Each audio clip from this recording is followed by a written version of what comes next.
Salam salam sama gars yi, j'espère que yéen a ngi ci jàmm. Alors bienvenue sur ma chaîne YouTube. Donc tey nag dama leen wan étape par étape naka ngeen di def ba defaral seen bopp installation seen machine bu mucc ayib de A à Z. Alors on y va.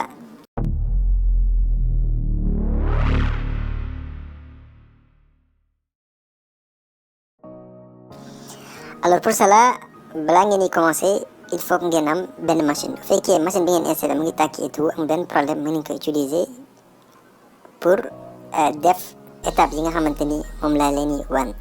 fekkee machine bi mënoo leen ko utiliser c'est-à-dire dafa am problème wala nangu la démarrer et tout donc da ngeen wut beneen machine ak clé USB. donc de préférence mën ngeen wut clé USB 16 Go minimum. alors donc une fois ngeen am yooyu yëpp dañuy dem Google ñu télécharger étape numéro 1 mooy dañuy télécharger logiciel bi ñu naan Rufus pour mën a booter suñu clé. donc dañuy dem Google ñu taper Rufus. voilà Rufus download bi c'est bon. alors ñu bës lien bi.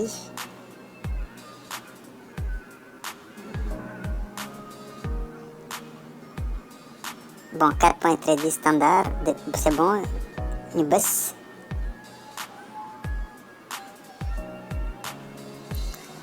ñu téléchargé ko.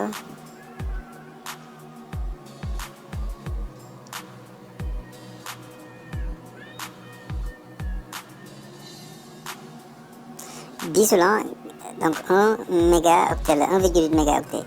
donc une fois ñu téléchargé Rufus c'est bon donc nañ ko bàyyi à côté ñu demaat ñëw fi dem Google donc mën nañ ko tëj ñëw Google ñu tapé système bu ñu bëgg bu fekkee Windows 11 lañ bëgg ñu tapé Windows 11 ISO Windows 11 ISO voilà Windows 11 ISO bu fekkee Windows 10 vous tapez Windows 10 donc télécharger Windows 11 ñu bës.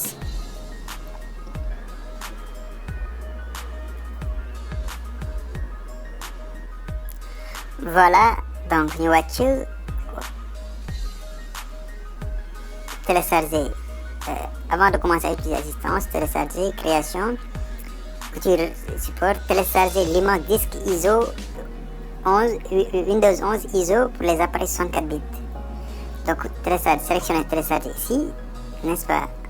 donc ñu bës Windows ISO 64 bits ñu bës télécharger.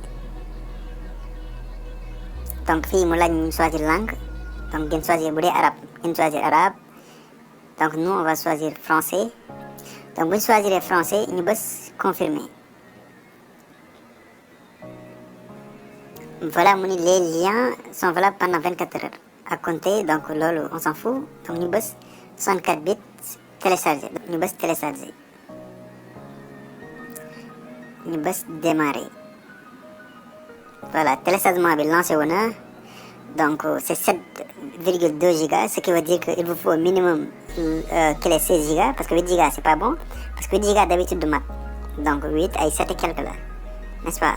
donc il nous faut 16 gigas minimum. on va patienter ba téléchargement bi yàgg ñu passer étape suivante muy booter suñu clé. alors on se retrouve ci kanam. voilà les gars téléchargement bi yegg na donc deuxième phase bi mooy booter clé bi. donc deuxième phase bi moo ñu booter suñu clé ba machine bi buñ ko defee mat boot mën a installer suñu machine. alors nañ dem exécuter Rufus bu ñu téléchargé woon.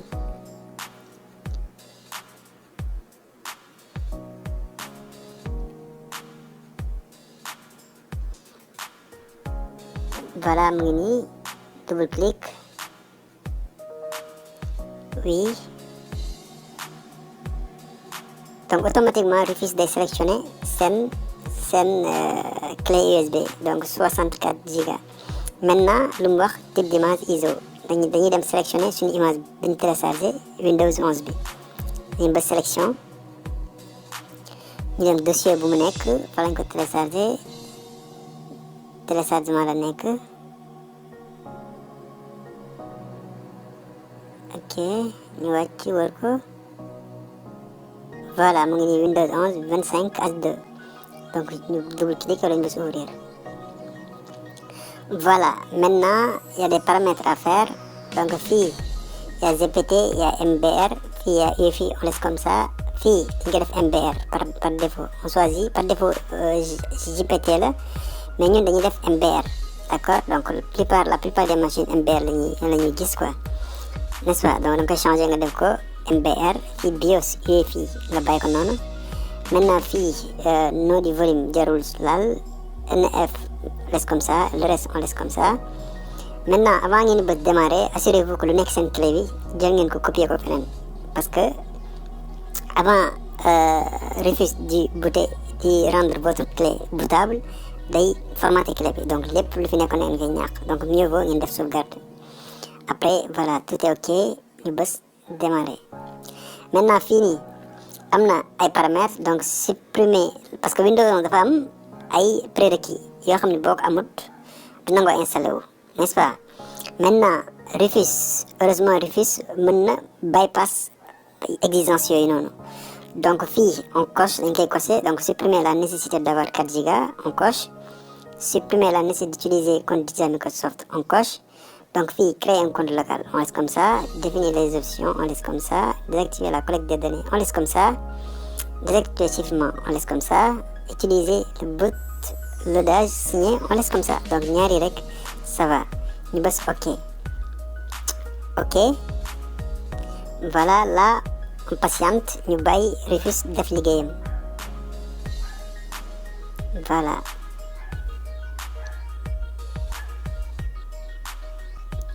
Alors xaar ma pause vidéo bi pour éviter vidéo yi bañ a guddi yenn guddi.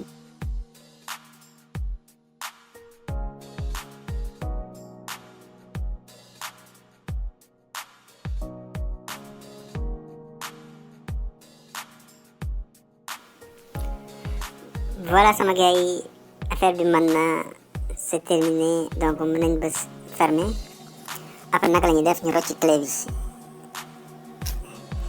Étape suivante mooy lan, mooy nañ dem si machine bi nga xamante ni moom lañ bëgg a installer.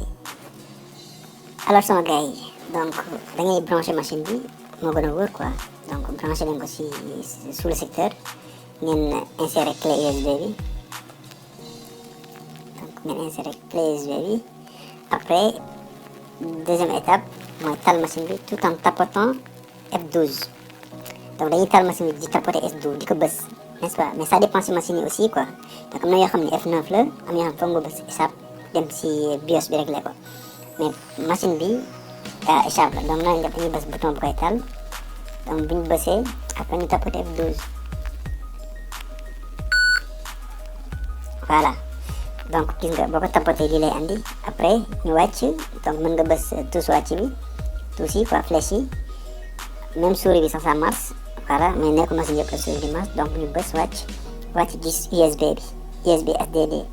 bu fekkee wóoru la ba xam bii la, parce que am na yoo xam ne du affiché USB comme bii nii, da ngay rocci clé bi nga taal machine bi nga bës F12. bu fekkee gisoo ko si liste bi nga xam ne boobu la, n'est-ce pas. Donc ñun bii la, nan la ñuy def, dañuy bës entrée, tous entrée la ñuy bës. Voilà, après voilà,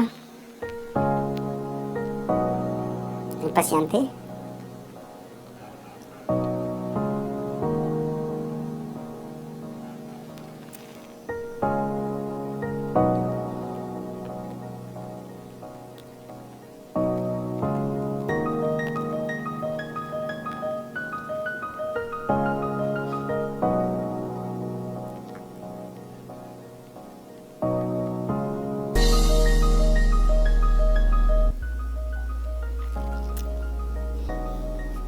Voilà, donc ñëw nañ fii naka la ñuy def, très simple. Sànq dañuy télécharger ISO bi, dañu ñëw choisir en français, donc automatiquement day détecter français. Donc amul sax beneen langage d'ailleurs, français la am. Maintenant format de l'heure boobu nañ ko bàyyi noonu par défaut France, après mën nañ ko régler plus tard. Donc fii ñu bës suivant, clavier AZERTY, c'est bon. Suivant. Alors installer Windows 11, réparer, donc ñu bës s'accepte. Après suivant, donc ñu patienter.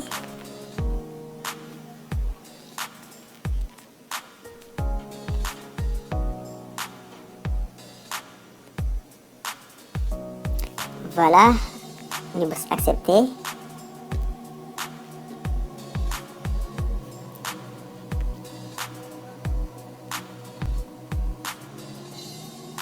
Voilà fii disque yaa ngi nii donc nous 400 quelques et quelques.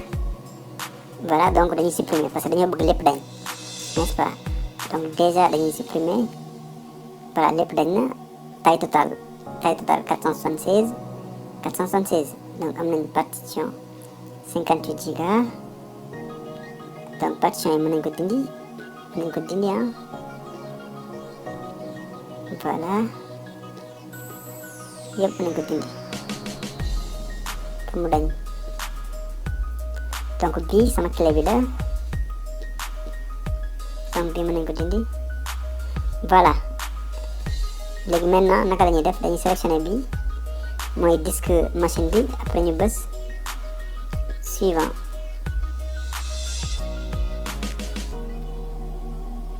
voilà Windows famille ñu bës installé. voilà alors installation bi mu ngi dem sama gars yi. donc day jël temps nag, day jël temps. alors il faut patienter. n'oubliez pas brancher machine bi parce que d'ici là mënatoo gis batterie machine bi ñaata % la. donc il faut toujours brancher chargeur bi, il faut toujours brancher chargeur bi.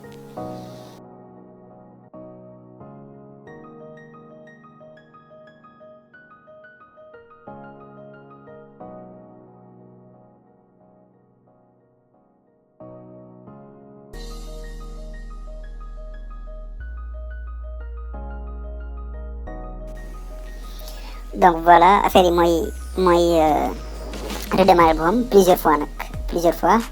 donc da la koy bindal fii sax, votre ordinateur peut redémarrer à plusieurs reprises.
voilà sama gars yi affaire bi maintenant complet Windows. c'est comme ça, y a rien au début, y a que ça. alors fekkee vidéo bi vous a aidé vraiment, aimé leen gars yi, aimé leen ngeen liker, partager, voilà, abonner surtout pour me faire plaisir parce que am na yeneen tuto ñuy def yu am solo.